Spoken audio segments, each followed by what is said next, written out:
Agradecemos a participação da nossa irmã missionária pela palavra, né? Devemos entender que, conforme relatado pela irmã, Efésios 6, 11, 12, os principados e potestades. Se Deus abrisse nossos olhos espirituais, aí não suportaríamos o que a gente ia ver. Pois a Bíblia fala que 1/4 dos anjos, que eram anjos, desceram aqui para a terra e se tornaram demônios. E Deus não permite que nós, como seres humanos, vejamos eles.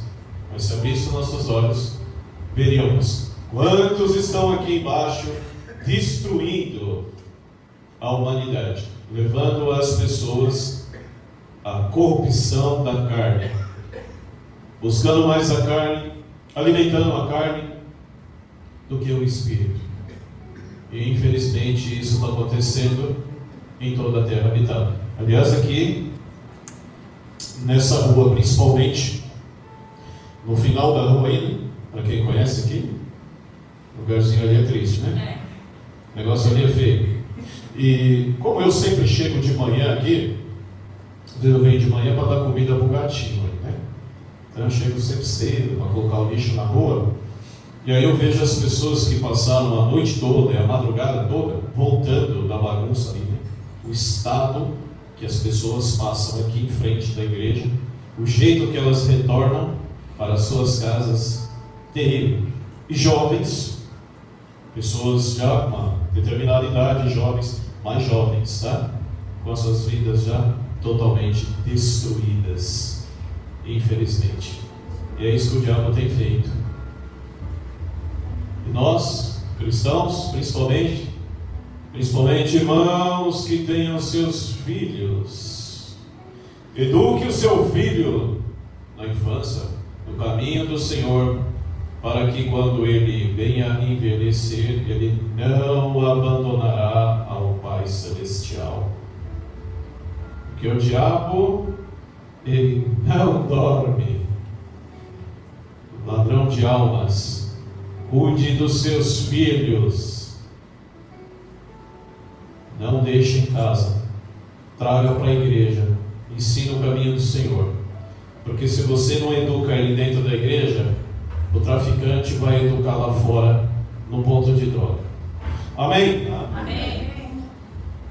Quem anda cansado aqui? Vamos falar sobre cansaço hoje aqui, né? O pastor até vai dar aqui um exemplo aqui para os irmãos ficarem mais com, né? Força, disposição. É o mundo que nos cansa, né? Todos os dias. Nos desgasta fisicamente, moralmente e espiritualmente também, né? Mas Deus, através da sua palavra, tem um convite para nós animador. E veremos uma situação que aconteceu no passado, que é até interessante, meus irmãos.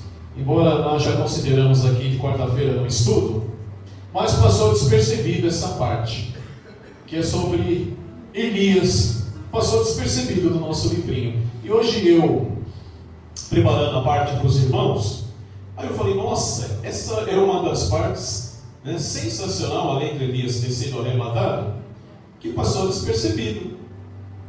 Eu falei, eu vou trazer o conhecimento da igreja e vou perguntar para os irmãos, né? Eu gosto de perguntar, né? O pastor gosta de perguntar. Se os irmãos conheciam essa história dentro da vida de Elias. Muito interessante. O texto base hoje, meus irmãos, abram suas Bíblias, está lá em Isaías. Por favor, para quem está com o celular aí, né, vai pagar a conta de luz e de água, se tocar. Está em média, mais ou menos, uns R$390. Né? Convidado, deixar o celular tocar. Né? Vamos abrir as nossas Bíblias. Eu não sei se vocês já escutaram esse texto. Isaías 40:31. Olha só que interessante. Mas O que esperam no Senhor renovarão as suas forças, subirão como águias, comerão e não cansarão, caminharão e não se fadigarão. Olha só que interessante. Quem se sente assim? Não está no esboço aqui, hein? Viu, Moacir? Presta atenção, Moacir. Você é uma pessoa também bem ligeira, né? Pessoa forte, assim, sempre disposto, né? Quem se sente assim? Mesmo com a idade um pouquinho avançada, mas com uma grande força, disposição, né? Não cansa fácil. Quem se sente assim? Varões, levanta a mão. O irmão Samuel, quem mais? O irmão Mário, Geraldo também. E o Zé? Zé está cansado? Está com a cara também, hein, Zé? Então levanta a mão. Se sente forte, Zé? Hã? Pegar um prédio para pintar, pinta mesmo ou não? Sozinho? Tá bom. E aí, Wagner? E você? Forte? Se sente forte? Wagner está com quantos anos? 54 anos. Geraldo? 61? Puxa vida, nem parece. Quem mais? Samuel? 66, né? E o Moacir? Moacir, você se sente forte ou não? Como é que você se sente, Moacir? Mais ou menos? Vamos fazer uns ajustes aí na sua sintonia, então, para a gente poder levantar esse vigor aí, né? Mas, meus irmãos, o que o pastor pode dizer sobre a minha pessoa, né? Eu tive uma fase que eu andei assim, por exemplo, um pouco afastado da igreja, assim, pouco tempo afastado da igreja, entre os meus 40. O pastor está com 54 anos, né? Uma idade do Wagner. Você é de 71, Wagner? 70? 71. 70 também, né? E a fase que eu fiquei um pouco afastado da igreja, eu não tinha a disposição que eu tenho agora. Mesmo mais novo, mesmo com 30 e poucos anos, eu não tive a disposição que eu estou tendo agora. Olha só, o pastor, ele trabalha aí na frente, né? Eu cuido da igreja, cuido da manutenção da igreja, eu sou chofer da missionária. Aliás, missionária é judia, viu? Às vezes eu prefiro estar aqui, ó, manutenção, né? Mas eu não paro. Trabalho no escritório, tal, converso com muitos clientes do Brasil, né? Venho para cá, leio a Bíblia, preparo a matéria, aí eu vou para lá fabricar minhas pecinhas, né? Porque o Wagner não conseguiu, né, Wagner? Não conseguiu me ajudar. E eu não paro, e eu não me sinto cansado. Glória a Deus. Não canso, né? Por quê? Porque aqueles que esperam no Senhor, em Deus, que tem uma vida com Deus, como que diz aqui, subirão como asas, como águias, e correrão, e não se cansarão, caminharão, e não se fadigarão. Vamos ver agora a mesma passagem de Isaías, o capítulo é o 40, vamos ver os jovens, capítulo 40, versículo, um momentinho que a gente acompanha junto, né? Versículo 40, o 30. Vamos ver os jovens. Aliás, os jovens de hoje não têm a mesma disposição que os jovens dos anos 70. Esquece, não tem. Na nossa época. A nossa época, a gente comia do bom e melhor. Era tudo do pé, né? A gente ia para a casa das nossas avós, né? Tinha aquelas comidinhas, a avó matava a galinha ali na hora, né? E era tudo no pé, tudo bonitinho. A comida da avó era maravilhosa, né? A avó, nossa, como eu gostava. E era tudo coisa de primeira. Os leites da época, tinha aqueles leites de saquinho, era leite C e o B, era o C e o B, né? Quem tinha um pouquinho de dinheiro a mais, comprava o B, né? Mas a maioria era o C mesmo, aquele leite de saquinho. E o leite de saquinho, ele tinha que ficar na geladeira. Ele não podia ficar fora da geladeira. E o máximo que durava era 2 dias, dentro da geladeira, né? E se criou homens fortes na geração, inclusive, né, jogadores da nossa época, grandes jogadores de futebol. Hoje em dia só tem perna de pau, né? Mais nada. E a alimentação era diferente dos dias de hoje. Os jovens tinham muito mais disposição do que os jovens de hoje. Aliás, na nossa época também, a gente chegava na escola, né, tinha já aquela turminha esperando lá em casa, na rua, para jogar bola. Não é isso? Tinha que chegar em casa, a mãe deixava lá, a gente almoçava, descansava um pouquinho, né? E aí, depois, a gente saía na rua, tinha lá o pessoal já esperando para jogar bola. Então a gente não parava. Hoje em dia, chega da escola, né? Cadê o jovem? Tudo no celular. Cadê? Tudo no celular. Tudo no celular, verdade. E o que vão ser esses jovens amanhã? É por isso que o nosso país não gera mais jogadores bons de futebol. Acabou. A diferença é essa. Nós estávamos na rua jogando bola. Olha só o que diz Isaías, capítulo 30. Capítulo 40, versículo 30. Os jovens se cansarão e se fadigarão, e os jovens certamente cairão. Aí vem o 31, quem espera no Senhor voará como águias. Glória a Deus. Amém, igreja? Amém. Eu espero que todos vocês estejam sentindo isso hoje. Mesmo com nossos problemas que nós temos dia a dia, todos nós temos problemas, né, meus irmãos? Mas quando encontramos saída, a única saída que nós temos é continuar em Cristo, a gente renova, né, as nossas vidas, ganhamos força, né? A esperança em Deus é a força que renova o coração do cansado e eleva o espírito abatido e sustenta o crente na caminhada da fé. O pastor sempre tem falado para vocês que não saia de casa sem fazer sua oração, mesmo que você esteja atrasado, porque a oração é o contato que você tem direto com Deus, e que se você estiver ali desanimado, triste, cansado, ali, a partir do momento que você orar para Deus e pedir força, você já sai de casa diferente. Comigo é assim. Eu espero que todos sejam iguais, tá? Não falhem, tá bom, meus irmãos? Hajam dessa maneira. Vivemos em uma geração cansada, realmente, né?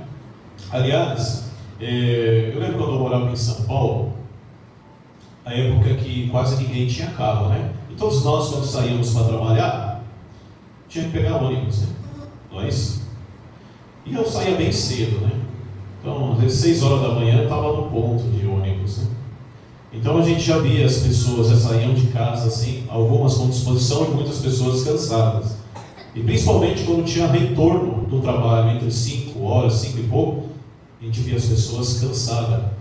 Isso há uns anos atrás, imagine os dias de hoje, em São Paulo, né? Vamos pegar as grandes cidades, não as pequenas, as grandes cidades. Então vivemos uma geração cansada do ritmo, cansada das perdas, cansada da vida. Muitos caminham, mas não têm vigor. Correm, já não têm propósito. Ser humano sem propósito é terrível. É, igreja? Sem propósito é terrível. O que seria um ser humano sem propósito, meus irmãos? Pode responder, não precisa de microfone. O que seria um ser humano sem propósito? Sem fé. Sem fé, o que mais? Sem esperança. Sem esperança, terrível. Atitude. O que você acha, pai? Sai de casa sem atitude? Sem acreditar em Deus, sem acreditar em nada, sem esperança de uma vida melhor, um futuro que reserva a pessoa. Ou seja, a pessoa tem em mente que Deus estabeleceu só esse método, esse propósito nessa vida, esse sofrimento que nós estamos vivendo: nascer, crescer, envelhecer e morrer. Isso é terrível, a pessoa pensar isso. A pessoa não tem propósito. A pessoa assim se torna uma pessoa fria totalmente, meus irmãos, que não tem propósito, não tem esperança em Deus, tá? E isso é terrível, porque se ele tiver uma família, ele tiver filhos, ele vai criar os filhos dele dessa maneira, tá? Então é terrível, pessoas sem propósito. Então, Essas pessoas já vivem cansadas, não tem vigor, correm, mas já não tem propósito. E até os que confiam em si mesmo, neles desfalecem.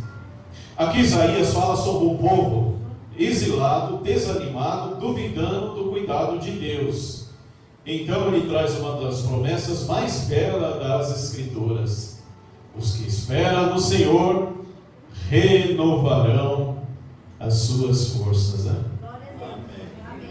A esperança do nosso Deus nos restaura o coração abatido. Não é verdade? A gente sabe que todos nós já passamos por situações desagradáveis de ver nossos entes queridos às vezes falecidos, né? Nossos avós, pessoas que nos amamos.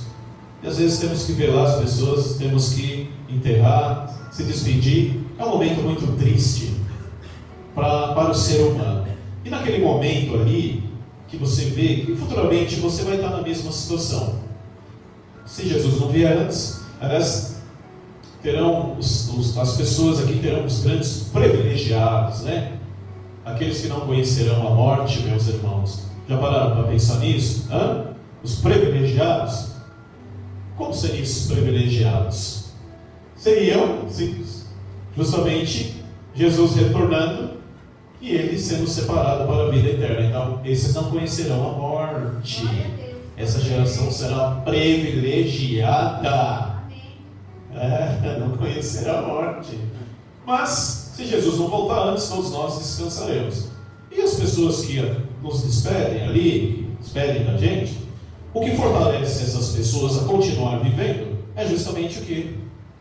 A esperança da vida eterna em Cristo Jesus. E saber que aquilo ali é uma passagem, a pessoa vai estar ali descansando, principalmente se a pessoa morreu em Cristo, não morreu em pecado, né? Morreu em Cristo, e ali você fica mais tranquilo.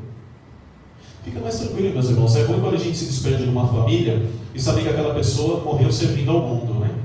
Porque agora vai acordar em julgamento, conforme João 5, 28, 29, acordará em julgamento. E é triste para nós. Mas quando a gente vê uma pessoa, nossos parentes, que essa pessoa descansou em Cristo Jesus, isso ao mesmo tempo é triste de ver ela ali, mas ao mesmo tempo a gente fica em paz, porque a gente sabe que a esperança da ressurreição não é uma promessa política de homens, é uma promessa do nosso Deus e o nosso Rei Jesus.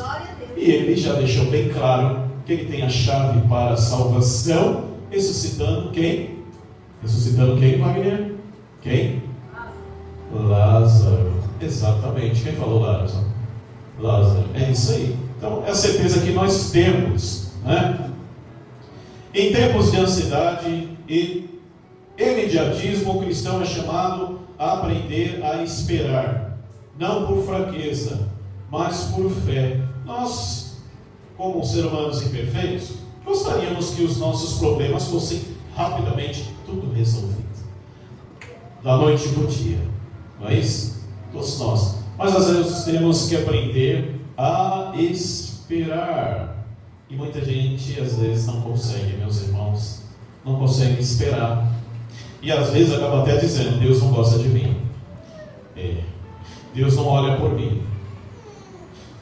E a gente não tem, né, assim, a maneira de entender que precisamos esperar. Porque o nosso Deus tem um tempo. Para cada um de nós, dentro da nossa vida, o propósito de Deus tem um tempo. Ou seja, quem de nós imaginaríamos que um dia essa igreja estaria sendo instalada aqui no meio da rua? Mais ou menos. Ninguém. Quem acreditaria nisso? No Oásis. Quem estaria? Ninguém. Ou vocês estariam aqui dentro de uma igreja servindo a Cristo? Ninguém. Mas isso para acontecer, teve um tempo. Teve um tempo. Por exemplo, o pastor veio para cá em 2013, né, missionário? 2013, né? Para 2014? 2013. Então, eu tive que esperar quanto tempo para abrir a igreja aqui? E olha que nunca passou isso pela minha cabeça. Tem uma igreja aqui em frente de casa. Né, missionário? 10 anos? 10 anos. Hã? 12 anos. Mais ou menos. Eu tive que esperar esse tempo. E dentro desse tempo eu nunca imaginaria que Deus ia me dar uma igreja aqui na frente da minha casa, onde eu venho morar. Nós viemos comprar essa casa aqui em frente, foi mais ou menos em 2005, mais ou menos, é que nós viemos e compramos essa casa. E eu lembro que eu e meu pai tinha outras casas também, melhor que essa rua aqui era feia demais, né? Ô rua feia. Para entrar aqui, a gente tinha que entrar com um trator, né? Você que chegou primeiro que a gente. E eu lembro que outras casas que a gente ia comprar, até fora aqui do Itanhaém, não deram certo. Aí nós viemos para cá, eu e meu pai gostamos, e deu certo, foi muito certo, foi muito errado. Mano, deu tudo certo, não deu nada errado. Então, Deus já tinha um propósito aqui em frente, falou, não, aqui na frente será a igreja que Ele vai construir. Não tem tempo. Né? E temos que esperar o tempo de Deus dentro da nossa vida. Não é verdade? Não podemos desanimar. Temos que continuar esperando. Né? Eu trago uma experiência aqui, uma ilustração de um agricultor que planta a semente. Quem que já foi agricultor? Quem que gosta de plantar aqui? Aqui, né? Moacir, Zélia, Gerardão, Samuel, Wagner. O que nós podemos fazer só é jogar a semente. Podemos fazer mais nada, né? Jogar a semente, regar, não é verdade? Esperar a chuva que faça também o processo de irrigação. Mas não podemos controlar o tempo. Temos que continuar confiando em Deus e no processo para que possa crescer o que plantamos. E isso leva o quê? Tempo. Não é verdade? Então, temos que aprender a esperar. Quem não aprende a esperar em Deus, se desespera com os homens. Meus irmãos. Esperar no Senhor é renovar as forças que se perderam. Deus não apenas restaura o vigor antigo nosso, Ele concede novas forças. Eu estou falando em vigor físico aqui, aí eu já lembro do irmão ali, ó, tá quietinho, olha, você mesmo, irmão, você... Aqui, o irmão José, né? O irmão José é uma grande disposição, o irmão passava aí, lá construindo o barraquinho dele, a casinha dele, eu passava aí carregando coisas pesadíssimas, em dia de chuva ainda, irmãos, olha, dia de chuva, o irmão carregando peso, praticamente construiu a casa dele sozinho. O irmão tem quantos anos? 68. Irmão, isso aí uma salva de palmas para você. O irmão realmente é elogiável. E isso daí pode ter certeza que é o Espírito Santo de Deus. Tem jovens de 40 anos aí, 40, 30 anos, não faz o que ele faz. Leva o carrinho daqui no fim da rua lá, já entrega, né? Já desiste, falou, estou fora, vou ficar no celular mesmo, vou ser YouTube. Né? E é verdade. Então, quando o cansaço espiritual parece consumir sua fé, é hora de deixar Deus substituir as suas forças humanas pela dele. Não é verdade? Não podemos se sentir cansados quando buscamos a Deus, meus irmãos. Eu sei que às vezes, né, chega o dia de reunião. Aí dá aquela preguicinha, ô Senhor, aquela vontade de ficar na cama, né, minhas irmãs? Minhas irmãs? Estão vendo aqui? Dá aquela vontade, né? Eu entendo. Mas nós temos que buscar no Senhor, permitir que Deus haja na nossa vida, né? Corta aquilo, meu irmão, lança para o terra. Senhor, sai, afasta de mim essa preguiça, em nome de Jesus. Que venha o seu Espírito Santo e me renove, para que eu possa estar na sua presença hoje, na igreja. Amém. É isso que eu mais desejo. Amém, igreja?